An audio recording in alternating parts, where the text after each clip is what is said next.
ਕਾਰ Max Force Cummins ISX Volvo Mercedes Sprinter ਜਿਹੀ motor ਹੋਵੇ ਤੇਲ ਹੋਰ ओरिजिनल ਫਿਲਟਰ ਤਾਂ ਚੇਂਜ ਕਰਾਉਣਾ ਹੀ ਆ ਜਾਓ ਫਿਰ quick truck lube truck servicing ਵਾਹ ਭਾਈ ਵਾਹ ਕੋਈ ਅਪਾਇੰਟਮੈਂਟ ਨਹੀਂ ਡਰਾਈਵ ਥਰੂ ਫੈਸਿਲਿਟੀ ਯੂਜ਼ ਕਰੋ ਦੋ ਲੋਕੇਸ਼ਨਸ ਤੁਸੀਂ ਜਾਣਦੇ ਹੀ ਹੋ ਐਗਜ਼ਿਟ 268 ਔਨ ਹਾਈਵੇ 401 ਔਰ exit 5 on QEW quick truck lube ਖੁਸ਼ ਹੋ ਕੇ ਪਰਤੋਗੇ ਮੰਨ ਲਓ 519-622 0660 5196220660 QTL because we care Quick Truck Lube ਓਏ ਮੇਰੇ ਵੀਰ ਮੈਨੂੰ ਬਸ ਇੱਕ ਗੱਲ ਦੱਸ ਦੇ ਵੀ ਆ ਜਿਹੜੀ ਤੂੰ ਟਰੈਵਲਿੰਗ ਕਰਦਾ ਤੇ ਉਹਦੇ ਤੋਂ ਬਾਅਦ ਫਰੈਸ਼ ਰਹਿਣਾ ਇਹਦਾ ਰਾਜ਼ ਕੀ ਹੈ ਇਹਦਾ ਰਾਜ਼ ਹੈ Arlington fuel stop. Arlington fuel stop 1801 pioneer street highway exit 208 ਤੇ ਜਿੱਥੇ ਤੁਹਾਨੂੰ ਫ੍ਰੀ ਕਾਫੀ free fax service free truck parking ਰੋਟੀ ਠੇਕਾ ਲਾਂਡਰੀ ਸ਼ਾਵਰ ਤੇ ਟਰੱਕਾਂ ਦਾ ਹੋਰ ਵੀ ਸਾਮਾਨ ਆਸਾਨੀ ਨਾਲ ਮਿਲੇਗਾ। ਹੁਣੇ ਕਾਲ ਕਰੋ 360 652 6066 ਯਾਨੀ 3606526066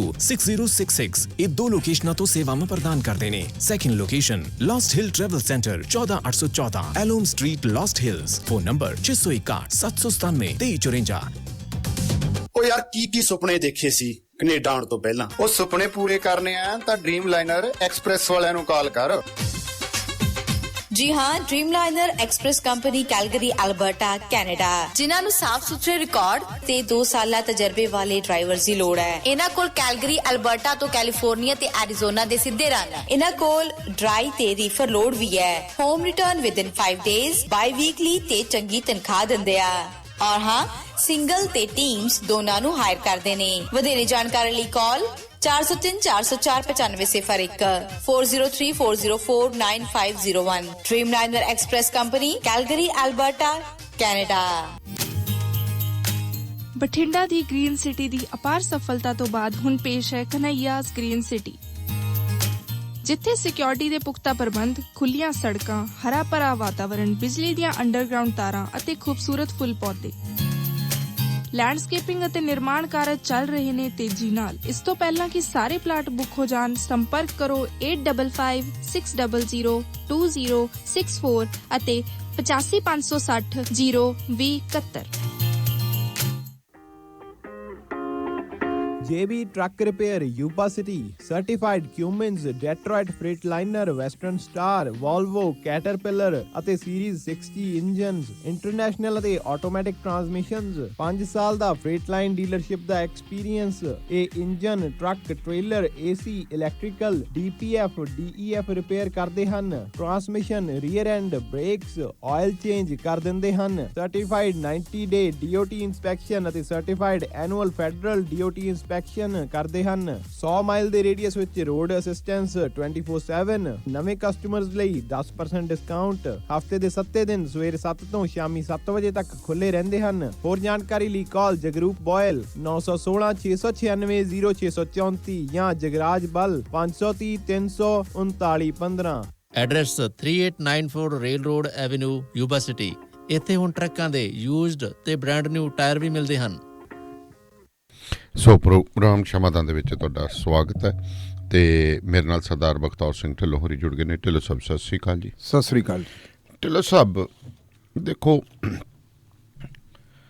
ਇੱਕ ਤਾਂ ਪਤਾ ਹੋਵੇ ਵੀ ਅਸੀਂ ਅਚਨਚੇਤ ਕੋਈ ਘਟਨਾ ਵਾਪਰ ਗਈ। ਇੱਕ ਇਹ ਹੈ ਕਿ ਜਿੱਥੇ ਜਾਂਦੇ ਆ ਸਾਡਾ ਵਿਰੋਧ ਹੁੰਦਾ। ਦੂਜਾ ਇਹ ਹੈ ਕਿ ਤੁਸੀਂ ਲਲਕਾਰੇ ਵੀ ਮਾਰਦੇ ਹੋ ਤੇ ਉਹਨਾਂ ਦੇ ਸਾਹਮਣੇ ਜਾਂਦੇ ਹੋ, ਜਿਹਨੂੰ ਆਪਾਂ ਪੰਜਾਬੀ 'ਚ ਕਹਿੰਦੇ ਹਾਂ ਕਿ ਮੁੰਨੀ ਨਾਲ ਖਹਿੰਦੇ ਹੋ ਜੱਟਾਂ ਦੀ।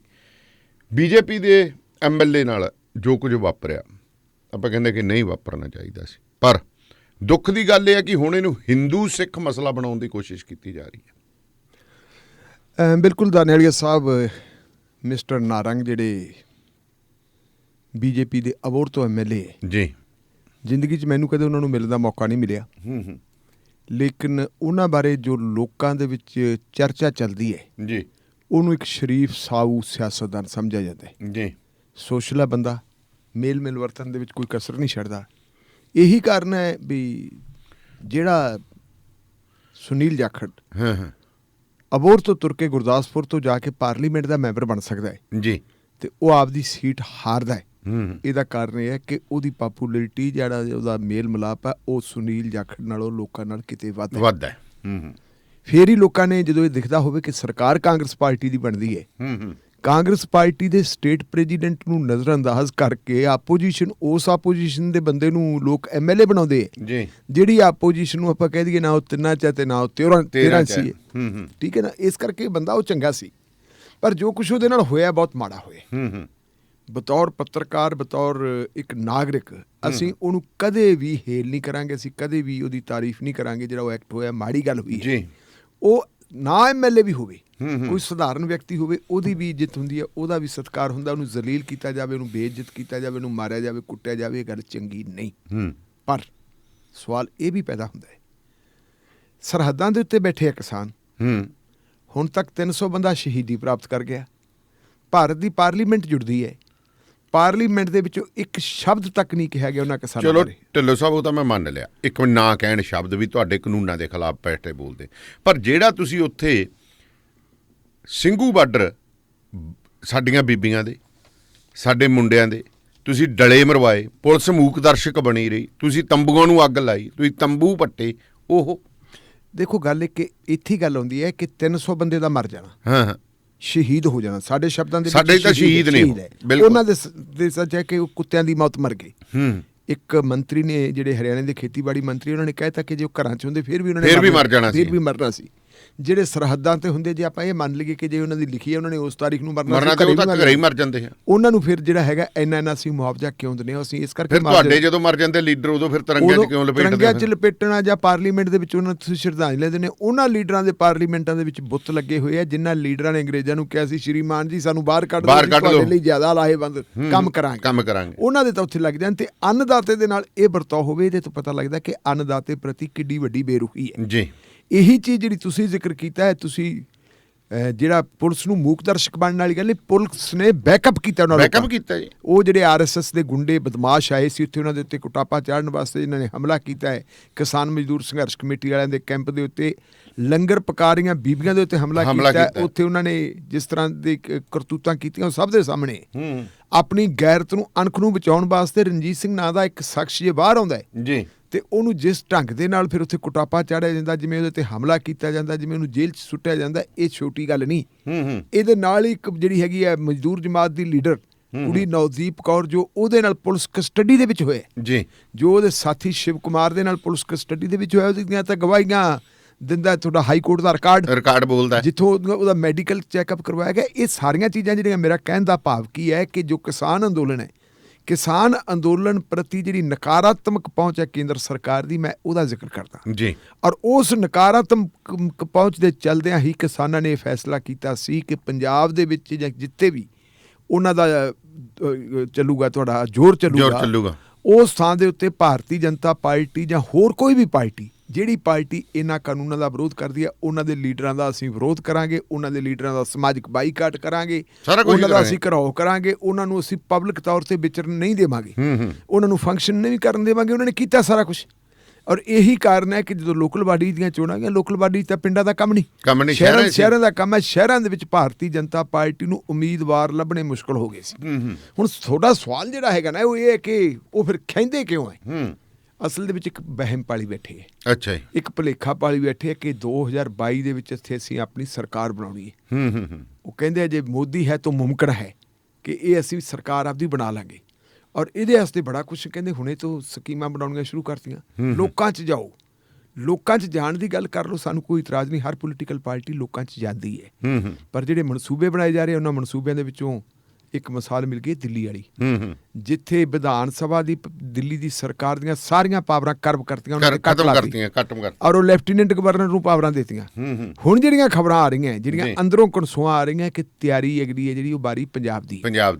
ਪੰਜਾਬ ਦੇ ਵਿੱਚ ਵੀ ਇਹੀ ਕਹਿਣਗੇ ਕਿ ਪੰਜਾਬ ਦੇ ਵਿੱਚ 2017 ਤੱਕ ਤਾਂ ਸੀ ਨਾ ਬਹੁਤ ਵਧੀਆ, ਲੇਕਿਨ 2017 ਤੋਂ ਬਾਅਦ ਜਿਹੜੀ ਇਲੈਕਟਡ ਗਵਰਨਮੈਂਟ ਹੈ, ਇਲੈਕਟਡ ਗਵਰਨਮੈਂਟ ਦੇਸ਼ ਵਿਰੋਧੀ ਤਾਕਤਾਂ ਨਾਲ ਮਿਲ ਗਈ। ਇਸ ਕਰਕੇ ਉਹਨੂੰ ਤਾਂ ਕਹਿੰਦੇ, ਜਿਹੜਾ ਤੁਸੀਂ ਦੇਖਿਆ ਹੋਣਾ ਕਿ ਜਦੋਂ ਆਹ ਕਾਂਡ ਹੋਇਆ ਤੁਹਾਡਾ ਇੱਥੋਂ ਵਾਲਾ ਮਲੋਟ ਵਾਲੇ ਕਾਂਡ ਤੋਂ ਬਾਅਦ ਨੰਗੇ ਧੜ ਲੈ ਕੇ, ਨੰਗੇ ਸਰੀਰ ਲੈ ਕੇ, ਮੋਟੇ ਸਰੀਰ ਲੈ ਕੇ ਬੀਜੇਪੀ ਦੇ ਲੀਡਰ ਜਾ ਕੇ ਚੀਫ ਮਿਨਿਸਟਰ ਨਿਵਾਸ ਦੇ ਸਾਹਮਣੇ, ਚੀਫ ਮਿਨਿਸਟਰ ਨਿਵਾਸ ਦੇ ਸਾਹਮਣੇ ਧਰਨੇ ਤੇ ਬੈਠੇ ਪਹਿਲਾਂ, ਫਿਰ ਕੱਪੜੇ ਪਾ ਕੇ ਗਵਰਨਰ ਕੋਲੇ ਗਏ। ਗਵਰਨਰ ਨੂੰ ਜਾ ਕੇ ਕੀ ਕਹਿੰਦੇ, ਰਾਸ਼ਟਰਪਤੀ ਰਾਜ ਦੀ ਸਿਫਾਰਿਸ਼ ਕਰਦੇ। ਉਹ ਰਾਸ਼ਟਰਪਤੀ ਰਾਜ ਦੀ ਸਿਫਾਰਿਸ਼ ਕਰਾਉਣ ਤੱਕ ਚਲੇ ਜਾਂਦੇ। ਹੁਣ ਅਗਲਾ ਮਨਸੂਬਾ ਜਿਹੜਾ ਹੈਗਾ ਉਹ ਇਹ ਹੈ ਕਿ ਪਾਰਲੀਮੈਂਟ ਦੇ ਵਿੱਚ ਮੈਜੋਰਿਟੀ ਹੈ, ਜਿਵੇਂ ਦਿੱਲੀ ਵਾਲੀ ਸਰਕਾਰ ਦੇ ਪਰ ਕੁਤਰੇ ਤੇ ਪਰ ਪੰਜਾਬ ਦੀ ਸਰਕਾਰ ਦੇ ਵੀ ਕੁਤਰ ਸਕਦੇ। ਪੰਜਾਬ ਤੋਂ ਬਾਅਦ ਜੰਮੂ ਕਸ਼ਮੀਰ ਦੇ ਪਹਿਲਾਂ ਪਰ ਕੁਤਰੇ ਹੀ ਹੈ। ਉੱਥੇ ਉਹਨਾਂ ਨੇ ਜਿਸ ਕਿਸੇ ਇਹੋ ਜਿਹੇ ਮਨਸੂਬੇ ਹਿੰਦੂ ਰਾਸ਼ਟਰ ਬਣਾਉਣ ਦੇ ਬਣਾਏ ਜਾ ਰਹੇ ਹੈ, ਔਰ ਉਹਦੇ ਵਿੱਚੋਂ ਕਿਹਾ ਉਹਨਾਂ ਨੂੰ ਕਿ ਤੁਸੀਂ ਮੁੰਨੀ ਨਾ ਖਾਓ, ਤੁਸੀਂ ਉਹਨਾਂ ਥਾਵਾਂ ਤੇ ਜਾ ਕੇ ਪ੍ਰੈਸ ਕਾਨਫਰੰਸਾਂ ਕਰੋ। ਕੈਪਟਨ ਅਮਰਿੰਦਰ ਸਿੰਘ ਦੀ ਸਰਕਾਰ ਦੀ ਜਿਹੜੀ ਕਾਰਗੁਜ਼ਾਰੀ ਹੈ 4 ਸਾਲਾਂ ਦੀ, ਉਹਦਾ ਤੁਸੀਂ ਭਾਂਡਾ ਭੰਨੋ। ਕੈਪਟਨ ਅਮਰਿੰਦਰ ਸਿੰਘ ਨੇ ਜਿਹੜੀਆਂ ਗੱਲਾਂ ਕਹੀਆਂ ਉਹਨੇ ਔਨ ਏਅਰ ਕਹੀਆਂ, ਉਹਨੇ ਲਾਈਵ ਪ੍ਰੈਸ ਕਾਨਫਰੰਸ ਕੀਤੀ ਹੈ, ਉਹਨੇ ਦੱਸਿਆ ਕਿ ਮੇਰੀਆਂ ਇਹ ਪ੍ਰਾਪਤੀਆਂ। ਉਹਨਾਂ ਪ੍ਰਾਪਤੀਆਂ ਨੂੰ ਤੁਸੀਂ ਜੇ ਕਾਊਂਟਰ ਕਰਨਾ ਹੈ, ਤੁਹਾਡੇ ਕੋਲ ਤਾਂ ਬਹੁਤ ਵੱਡੀ IT ਟੀਮ ਹੈ। ਜਿਹੜਾ ਤੁਹਾਡਾ ਮਾਲ ਵੀ ਉਹ ਇਸੇ ਕੰਮ ਕਰਨ ਵਾਲਾ ਜਿੰਨਾ ਮਰਜ਼ੀ, ਤੁਸੀਂ ਥੋੜੀ ਝੂਠ ਦੀ ਦੁਕਾਨ ਤਾਂ ਚੱਲੀ ਜਾਂਦੀ। ਤੇ ਜੇ ਤੁਹਾਡੇ ਕੋਲ ਸੱਚ ਹੈਗਾ ਕੈਪਟਨ ਅਮਰਿੰਦਰ ਸਿੰਘ ਦੀ ਕਾਰਗੁਜ਼ਾਰੀ ਨਕਾਰਾਤਮਕ ਹੈ, ਤਾਂ ਤੁਸੀਂ ਉਹਨੂੰ ਉਹਦੇ ਜ਼ਰੀਏ ਕਰੋ। ਤੁਸੀਂ ਇਹ ਚੰਡੀਗੜ੍ਹ ਇੱਕ ਪ੍ਰੈਸ ਕਾਨਫਰੰਸ ਕੀਤੀ ਜਾ ਸਕਦੀ, ਮਾਝਾ, ਮਾਲਵਾ, ਦੁਆਬਾ 3 ਥਾਵਾਂ ਤੇ ਪ੍ਰੈਸ ਕਾਨਫਰੰਸਾਂ ਕੀਤੀਆਂ ਜਾ ਸਕਦੀਆਂ।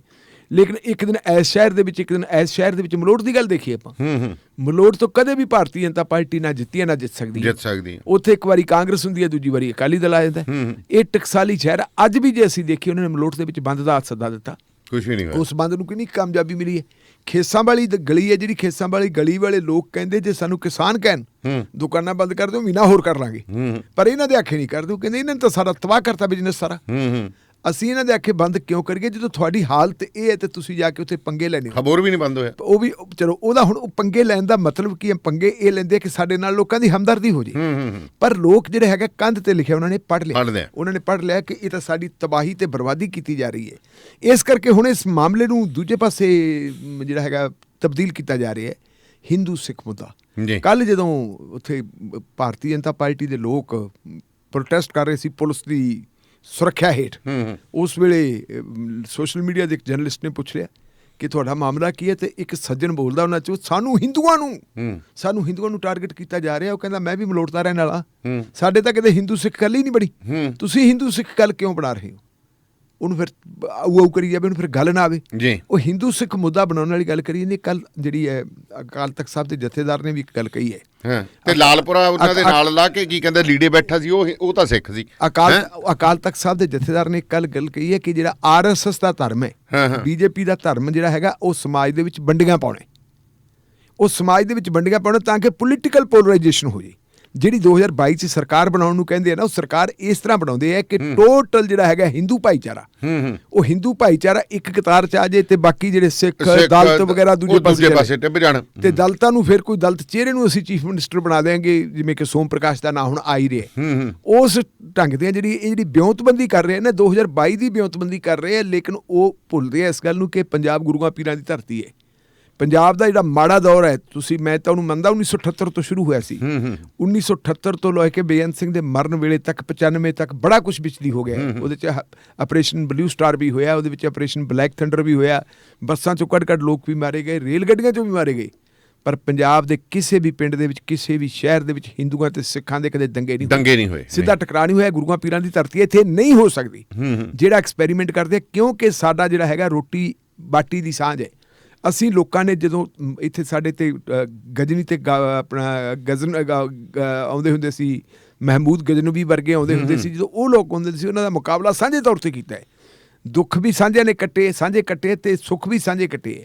ਸਾਡੇ ਗੀਤ ਵੀ ਸਾਂਝੇ ਹੈ, ਸਾਡੇ ਵਹਿਣ ਵੀ ਸਾਂਝੇ। ਇਸ ਕਰਕੇ ਭਾਵੇਂ ਠੀਕ ਹੈ, ਜਦੋਂ ਕਈ ਵਾਰੀ ਦੋ ਭਾਈ ਭਰਾਵਾਂ ਦੇ ਵਿੱਚ ਕੋਈ ਗੜਬੜ ਹੁੰਦੀ ਹੈ, ਉਦੋਂ ਆਪਣੀ ਗੈਰਤ ਦੀ ਅਣਖ ਜਾਗਦਾ, ਧਰਮ ਵੀ ਜਾਗ ਪੈਂਦਾ, ਬੜਾ ਕੁਛ ਜਾਗ ਪੈਂਦਾ ਹੈ।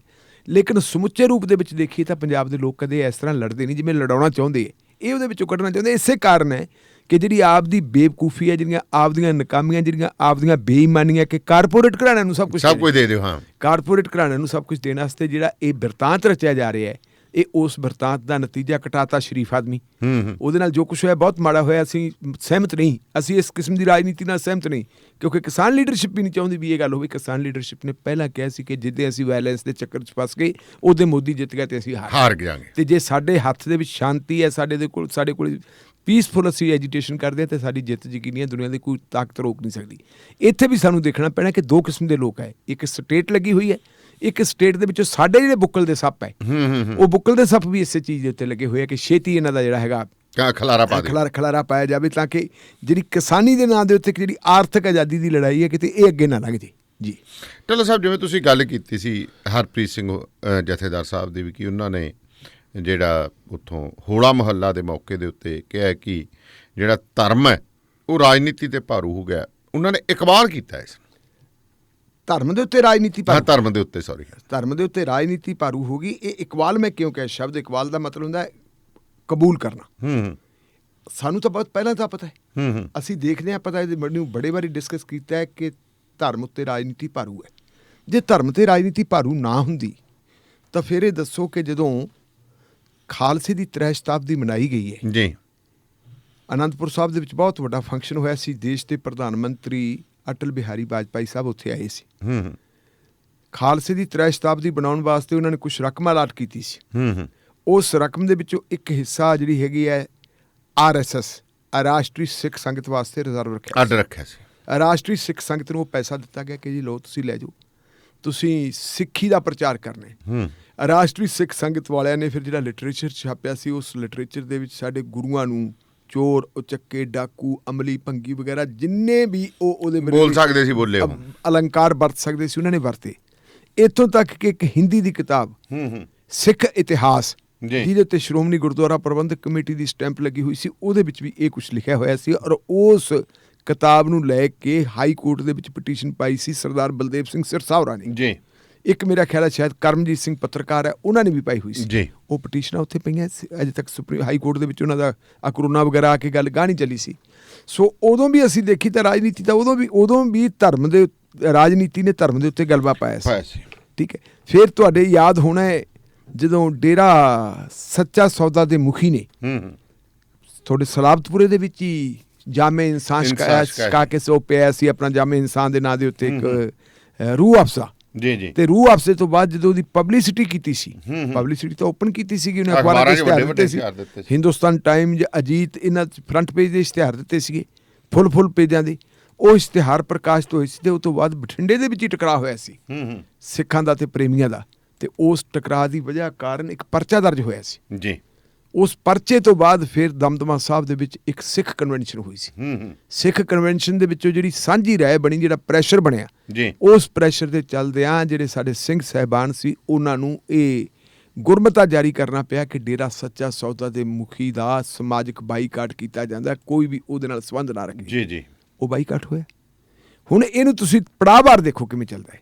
2012 ਦੀਆਂ ਚੋਣਾਂ ਤੋਂ ਪਹਿਲਾਂ ਜਿਹੜਾ ਬਠਿੰਡੇ ਪਰਚਾ ਦਰਜ ਹੋਇਆ ਸੀ, ਉਹ ਪਰਚੇ ਨੂੰ ਕੈਂਸਲ ਕਰਨ ਵਾਸਤੇ ਇੱਕ ਦਰਖਾਸਤ ਬਠਿੰਡੇ ਦੀ ਅਦਾਲਤ ਵਿੱਚ ਪੇਸ਼ ਕੀਤੀ ਜਾਂਦੀ ਹੈ। ਬਿਲਕੁਲ ਜੀ। ਤੇ ਪੇਸ਼ ਕਰਨ ਵਾਲਾ ਸ਼ਖਸ ਕੌਣ ਹੈ? ਉਹ SHO ਕੋਤਵਾਲੀ। ਉਹ ਤੋਂ ਪਹਿਲਾਂ ਡੇਰਾ ਮੁਖੀ ਨੇ ਇੱਕ ਐਪਲੀਕੇਸ਼ਨ ਦਿੱਤੀ ਸੀ ਪਰਚੇ ਨੂੰ ਰੱਦ ਕਰਵਾਉਣ ਵਾਸਤੇ, FIR ਕੁਐਸ਼ ਕਰਾਉਣ ਵਾਸਤੇ ਹਾਈ ਕੋਰਟ ਦੇ ਵਿੱਚ ਜੀ। ਉਸ ਐਪਲੀਕੇਸ਼ਨ ਦੇ ਉੱਤੇ ਜਿਹੜਾ ਨੋਟਿਸ ਹੋਇਆ ਸੀ ਪੰਜਾਬ ਸਰਕਾਰ ਨੂੰ, ਤੇ ਉਹ 'ਚ ਅਪੀਅਰ ਹੋਏ ਸੀ ਉਸ ਵੇਲੇ ਦੇ SSP ਨੌ ਨਿਹਾਲ ਸਿੰਘ ਜਿਹੜੇ ਅੱਜ ਕੱਲ੍ਹ IG ਹੈ। ਨੌ ਨਿਹਾਲ ਸਿੰਘ ਨੇ ਇੱਕ ਹਲਫੀਆ ਬਿਆਨ ਦਾਇਰ ਕੀਤਾ ਸੀ ਦੇਸ਼ ਦੀ ਪੰਜਾਬ ਦੀ ਹਾਈ ਕੋਰਟ ਦੇ ਵਿੱਚ। ਉਹਨਾਂ ਨੇ ਕਿਹਾ ਸੀ ਕਿ ਮਿਸਲ ਦੇ ਉੱਤੇ ਐਵੀਡੈਂਸ ਮੌਜੂਦ ਹੈ ਜੀ, ਸਾਡੇ ਕੋਲ ਪੂਰੀ ਮੁਕੰਮਲ ਐਵੀਡੈਂਸ ਹੈ, ਇਹ ਕੇਸ ਜਿਹੜਾ ਹੈਗਾ ਟ੍ਰਾਇਲ ਲੈਵਲ ਹੈ, ਮੁਕੱਦਮਾ ਚਲਾਇਆ ਜਾਣਾ ਚਾਹੀਦਾ, ਚਲਾਉਣ ਦੇ ਯੋਗ ਹੈ, ਸਾਡੇ ਕੋਲ ਗਵਾਹੀਆਂ ਹੈਗੀਆਂ, ਤੱਥ ਹੈਗੇ, ਇਹਨੂੰ ਰੱਦ ਨਾ ਕੀਤਾ ਜਾਵੇ। ਉਹਦੇ ਨਾਲ ਸਹਿਮਤ ਹੁੰਦਿਆਂ ਮਾਣਯੋਗ ਹਾਈ ਕੋਰਟ ਨੇ ਉਹ ਰੱਦ ਕਰਤਾ ਸੀ ਜੀ।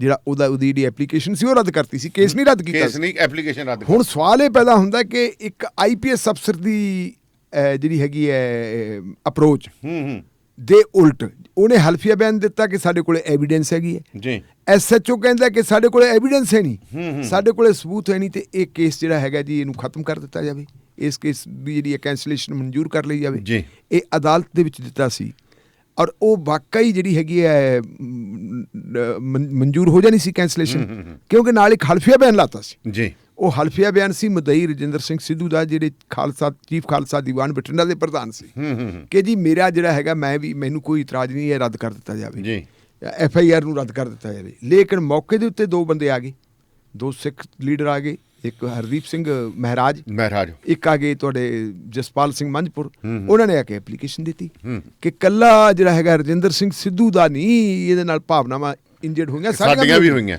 ਅਸੀਂ ਵੀ ਇਹ ਸਾਰੇ ਸਿੱਖ ਜਗਤ ਦੀਆਂ ਹੋਈਆਂ, ਇਸ ਕਰਕੇ ਅਸੀਂ ਕੰਟੈਸਟ ਕਰਨਾ ਚਾਹੁੰਦੇ ਹਾਂ, ਸਾਨੂੰ ਮਨਜ਼ੂਰੀ ਦਿੱਤੀ ਜਾਵੇ। ਉਹ ਹੋ ਗਿਆ। ਬਾਅਦ ਦੇ ਵਿੱਚ ਰਜਿੰਦਰ ਸਿੰਘ ਨੇ ਵੀ ਕਹਿਤਾ ਜੀ ਮੈਨੂੰ ਤਾਂ ਗਲਗੂਠਾ ਦੇ ਕੇ ਮੇਰੇ ਤਾਂ ਦਸਤਖਤ ਹੀ ਹੈ ਨਹੀਂ ਗੇ, ਮੇਰੇ ਦਸਤਖਤ ਹੀ ਹੈ ਨਹੀਂ, ਇਹ ਤਾਂ ਝੂਠਾ ਬਣਾਇਆ ਸਾਰਾ ਕੁਝ। ਔਰ ਜੇ ਸਾਰਾ ਕੁਝ ਝੂਠਾ ਬਣਾਇਆ ਸੀ ਤਾਂ ਰਾਜਨੀਤੀ ਤਾਂ ਫਿਰ ਉਦੋਂ ਭਾਰੂ ਸੀ, ਧਰਮ ਦੇ ਉੱਤੇ ਭਾਰੂ ਸੀ।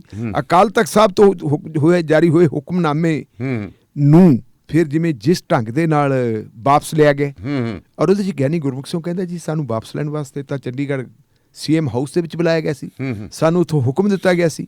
ਇਹ ਗੱਲਾਂ ਤਾਂ ਬੜੇ ਵਾਰੀ ਅਖਬਾਰਾਂ ਦੇ ਵਿੱਚ ਆ ਗਈਆਂ ਕਿ ਜਿਹੜਾ ਸਪਸ਼ਟੀਕਰਨ ਸੀ ਡੇਰਾ ਮੁਖੀ ਦਾ, ਜੀ ਉਹ ਸਪਸ਼ਟੀਕਰਨ ਦੇ ਵਿੱਚ ਜਿਹੜੀਆਂ ਤਬਦੀਲੀਆਂ ਕੀਤੀਆਂ ਗਈਆਂ ਅਕਾਲ ਤਖਤ ਸਾਹਿਬ ਦੇ ਜਿਹੜਾ ਕੰਪਿਊਟਰ ਦੇ ਵਿੱਚ ਕੀਤੀਆਂ ਗਈਆਂ ਸੀ, ਇਹ ਸਾਰੀਆਂ ਚੀਜ਼ਾਂ ਕੀ ਦਰਸਾਉਂਦੀਆਂ ਕਿ ਧਰਮ ਦੇ ਉੱਪਰ ਰਾਜਨੀਤੀ ਭਾਰੂ ਹੈ, ਵੋਟ ਸਿਆਸਤ ਜਿਹੜੀ ਹੈ ਧਰਮ ਤੇ ਭਾਰੂ ਹੈ।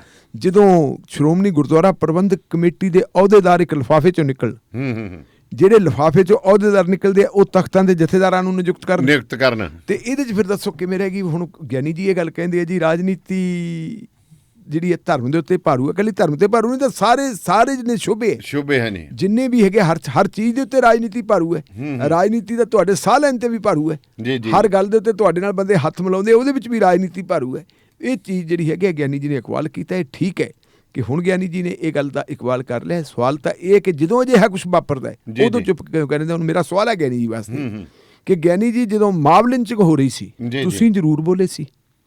ਮਾਬ ਲਿੰਚਿੰਗ ਵੇਲੇ ਜਿਹੜਾ ਹੈਗਾ ਅਕਾਲੀ ਦਲ ਕਦੋਂ ਬੋਲਿਆ ਸੀ? ਮਾਬ ਲਿੰਚਿੰਗ ਵੇਲੇ ਅਕਾਲੀ ਦਲ ਦੇ ਲੀਡਰ ਕਿੱਥੇ ਬੈਠੇ ਸੀ? ਕੇਂਦਰੀ ਵਜ਼ਾਰਤਾਂ 'ਚ ਬੈਠੇ ਸੀ। ਜਦੋਂ ਧਾਰਾ 370 ਖਤਮ ਕੀਤੀ ਹੈ, ਮੁਸਲਿਮ ਘੱਟ ਗਿਣਤੀ ਭਾਈਚਾਰਾ, ਅੱਜ ਆਪਾਂ ਕਹਿੰਦੇ ਕਿ ਜਿਹੜੀ RSS ਜਿਹੜੀ ਹੈ ਘੱਟ ਗਿਣਤੀ ਭਾਈਚਾਰੇ ਦੀ ਦੁਸ਼ਮਣ ਹੈ, BJP ਘੱਟ ਗਿਣਤੀ ਭਾਈਚਾਰਿਆਂ ਨੂੰ ਹੜਪ ਕਰਨਾ ਚਾਹੁੰਦੀ ਹੈ, ਹਜਮ ਕਰਨਾ ਚਾਹੁੰਦੀ ਹੈ। ਉਸ ਘੱਟ ਗਿਣਤੀ ਭਾਈਚਾਰੇ ਨੂੰ ਜਿਹੜਾ ਇੱਕ ਵਿਸ਼ੇਸ਼ ਸਟੇਟਸ ਦਿੱਤਾ ਸੀ ਧਾਰਾ 370 ਰਾਹੀਂ, ਜਦੋਂ ਕਸ਼ਮੀਰ ਦਾ ਰਲੇਵਾਂ ਹੋਇਆ ਤੇ ਜਦੋਂ ਉਹਨੂੰ ਰੱਦ ਕੀਤਾ ਗਿਆ, ਉਦੋਂ ਗਿਆਨੀ ਜੀ ਰੱਦ ਕਰਨ ਵੇਲੇ ਵੋਟਾਂ ਅਕਾਲੀ ਦਲ ਵਾਲਿਆਂ ਨੇ ਕਿੱਥੇ ਪਾਈਆਂ ਸੀ? ਦੱਸ ਦਿਓ ਫਿਰ, ਉਹ ਦੱਸ ਦਿਓ। ਇਹ ਕਿ ਸਾਰਾ ਕੁਝ ਤਾਂ ਤੁਹਾਡੇ ਦੌਰ 'ਚ ਹੋਇਆ। ਬਤੌਰ ਧਾਰਮਿਕ ਆਗੂ ਤੁਸੀਂ ਉਹਨੂੰ ਡਾਇਰੈਕਸ਼ਨ ਕਿਉਂ ਨਹੀਂ ਦਿੱਤੀ ਕਿ ਜੀ ਇਹ ਜੋ ਕੁਝ ਹੋ ਰਿਹਾ ਗਲਤ ਕਰ ਰਹੇ ਹੋ? ਸਵਾਲ ਇਹ ਪੈਦਾ ਹੁੰਦਾ ਕਿ ਜਦੋਂ ਅਕਾਲੀ ਦਲ ਬਾਹਰ ਆ ਗਿਆ ਉਦੋਂ ਸਾਡੇ ਸਿੰਘ ਸਾਹਿਬਾਨ ਵੀ ਬੋਲਣ ਲੱਗ ਪਏ। ਇਕੱਲੇ ਗਿਆਨੀ ਜੀ ਨਹੀਂ, ਗਿਆਨੀ ਹਰਪ੍ਰੀਤ ਸਿੰਘ ਨਹੀਂ ਬੋਲਦੇ, ਗਿਆਨੀ ਰਘਬੀਰ ਸਿੰਘ ਵੀ ਬੋਲ ਪਏ।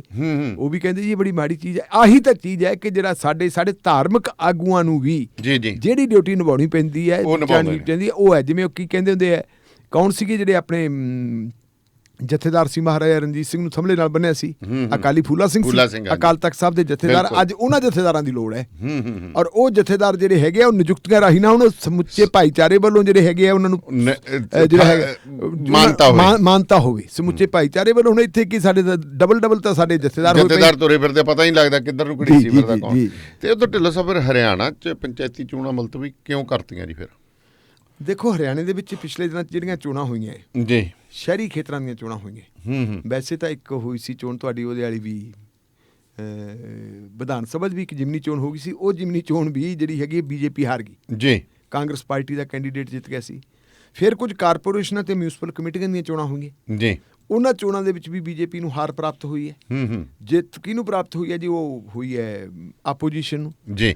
ਤੇ ਉਹ ਤੋਂ ਬਾਅਦ ਜੇ ਆਪਾਂ ਦੇਖੀਏ ਤਾਂ ਲਗਾਤਾਰ ਕਿਸਾਨ ਅੰਦੋਲਨ ਹੈ ਜਿਹੜਾ ਉਹ ਪ੍ਰਚੰਡ ਹੋ ਰਿਹਾ। ਕਿਸਾਨ ਅੰਦੋਲਨ ਦਾ ਫੈਸਲਾ ਜਿਹੜਾ ਹੈਗਾ ਉਹ ਬੜੇ ਕਲੱਲੇ ਆ। ਉਹਨਾਂ ਨੇ ਜੇ ਪੰਜਾਬ ਦੇ ਵਿੱਚ ਤਾਂ ਓਡੀ ਸਖਤੀ ਨਾਲ ਲਾਗੂ ਨਹੀਂ ਹੋਇਆ, ਸਿਰਫ ਇੱਕ ਥਾਂ ਦੇ ਉੱਤੇ ਜਿਹੜੇ ਆਪਣੇ ਨਿਰੰਗ ਸਾਹਿਬ MLA ਇਹਨਾਂ ਨਾਲ ਹੱਥੋਂ ਪਾਈ ਹੋਏ। ਲੇਕਿਨ ਜੇ ਆਪਾਂ ਹਰਿਆਣੇ ਦੀ ਸਥਿਤੀ ਦੇਖੀਏ, ਉੱਥੇ ਇੱਕ ਮੁੱਖ ਮੰਤਰੀ ਹੈ, ਇੱਕ ਡਿਪਟੀ ਮੁੱਖ ਮੰਤਰੀ ਹੈ ਜੀ। ਦੋਨਾਂ ਦੇ ਹੈਲੀਕਾਪਟਰਾਂ ਨੂੰ ਉੱਤਰ ਨਹੀਂ ਦਿੱਤਾ। ਜਿਨ੍ਹਾਂ ਥਾਵਾਂ ਤੇ ਹੈਲੀਕਾਪਟਰ ਉਤਰਨੇ ਸੀ ਲੋਕਾਂ ਨੇ ਉਹ ਪੁੱਟਤੇ ਜੀ। ਸੜਕ ਰਸਤੇ ਆਉਣਾ ਸੀ ਉਹਨਾਂ ਨੇ ਉਹ ਨਹੀਂ ਆਉਣ ਦਿੱਤੇ। ਜਿਹੜੇ ਮਨੋਹਰ ਲਾਲ ਖੱਟਰ ਸਾਹਿਬ ਅੰਬਾਲੇ ਦੇ ਵਿੱਚ ਇਹ ਲੋਕਲ ਬਾਡੀ ਦਾ ਪ੍ਰਚਾਰ ਕਰਨ ਗਏ ਸੀ, ਗਲੀਆਂ ਵਿੱਚ ਦੀ ਕਿਵੇਂ ਰਾਹ ਬਦਲ ਕੇ ਪੁਲਿਸ ਕੱਢ ਕੇ ਲੈ ਕੇ ਆਈ ਸੀ ਜੀ। ਔਰ ਇੱਕ ਹੋਰ ਥਾਂ ਦੇ ਉੱਤੇ ਇਹਨਾਂ ਦਾ ਪੰਡਾਲ ਲੱਗਿਆ ਹੋਇਆ ਸੀ, ਲੋਕਾਂ ਨੇ ਉਹ ਖੇਡਤਾ। ਕੱਲ ਕੀ ਹੋਇਆ? ਕੱਲ ਹੋਲੀ ਸੀ ਜੀ। ਦੁਸ਼ਯੰਤ ਸਿੰਘ ਚੌਟਾਲਾ ਆਪਣੇ ਘਰ ਆਇਆ ਹੋਇਆ ਹਿਸਾਰ। ਅੱਛਾ ਜੀ। ਦੁਸ਼ਯੰਤ ਸਿੰਘ ਚੌਟਾਲਾ ਨੇ ਆ ਕੇ ਲੋਕਾਂ ਦੇ ਨਾਲ ਹੋਲੀ ਦਾ ਤਿਉਹਾਰ ਮਨਾਉਣਾ ਸ਼ੁਰੂ ਕਰ ਦਿੱਤਾ। ਉਹਨਾਂ ਨੇ ਹੋਲੀ ਦੇ ਤਿਉਹਾਰ ਵਜੋਂ ਲੋਕਾਂ ਨੂੰ ਲੱਡੂ ਵੰਡਣੇ ਸ਼ੁਰੂ ਕਰਤੇ। ਅੱਛਾ ਜੀ। ਕਿਸਾਨ ਬੈਠੇ ਹੈ ਧਰਨਿਆਂ ਤੇ।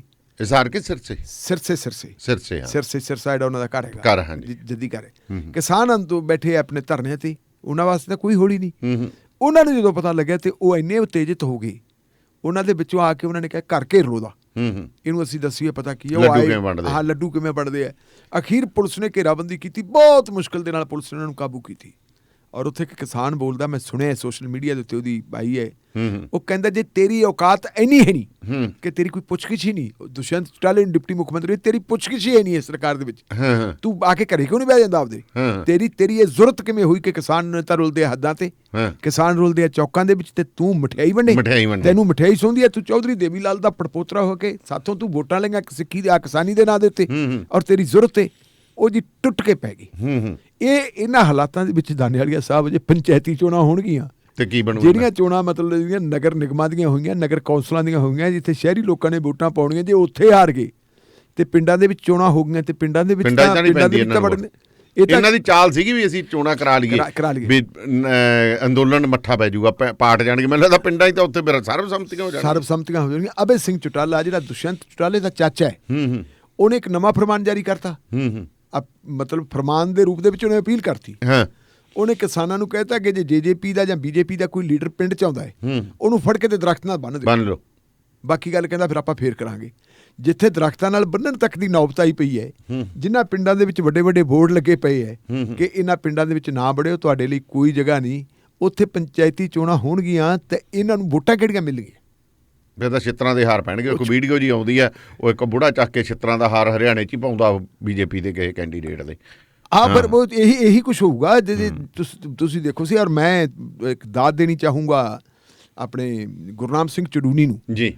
ਇਹਨਾਂ ਨੇ ਆ ਜਿਹੜਾ ਜੋ ਕੁਛ ਮਲੋਟ ਹੋਇਆ, ਮਲੋਟ ਵਾਲਾ ਜਿਹੜਾ ਘਟਨਾਕ੍ਰਮ ਹੈ, ਉਹਦੇ ਸੰਬੰਧ ਦੇ ਵਿੱਚ BJP ਨੇ ਕੋਈ ਆਪਦਾ ਉੱਥੇ ਪ੍ਰੋਟੈਸਟ ਕਰਨੇ ਹੈ। ਅੱਛਾ ਜੀ। ਸ਼ਾਇਦ ਕੋਈ ਬੰਦ ਵੀ ਕਰ ਰਹੇ ਹੈ। ਤੇ ਗੁਰਨਾਮ ਸਿੰਘ ਚੜੂਨੀ ਨੇ ਕਿਸਾਨਾਂ ਨੂੰ ਅਪੀਲ ਕੀਤੀ ਹੈ ਕਿ BJP ਵਾਲੇ ਜਿਹੜਾ ਕੁਛ ਕਰਦੇ ਇਹਨੂੰ ਕਰਨ ਦਿਓ, ਪਤਾ ਲੱਗ ਜੇ, ਇਹਨਾਂ ਦੇ ਕੰਮ 'ਚ ਵਿਘਨ ਨਾ ਪਾਇਓ। ਉਹ ਕਹਿੰਦੇ ਵੀ ਅਸਲ ਦੇ ਵਿੱਚ ਇਹ ਜਿਹੜੇ ਮਾਹੌਲ ਖਰਾਬ ਕਰਕੇ ਸਾਡੇ ਜਿੰਮੇ ਇੱਕ ਕਲੰਕ ਮੜਨਾ ਚਾਹੁੰਦੇ ਆ ਕਿ ਕਿਸਾਨਾਂ ਨੇ ਹਾਲਾਤ ਖਰਾਬ ਕੀਤੇ। ਇਹ ਹਾਲਾਤ ਖੁਦ ਖਰਾਬ ਕਰਕੇ ਔਰ ਸਾਡੇ ਕਿਸਾਨ ਅੰਦੋਲਨ ਨੂੰ ਬਦਨਾਮ ਕਰਨਾ ਚਾਹੁੰਦੇ।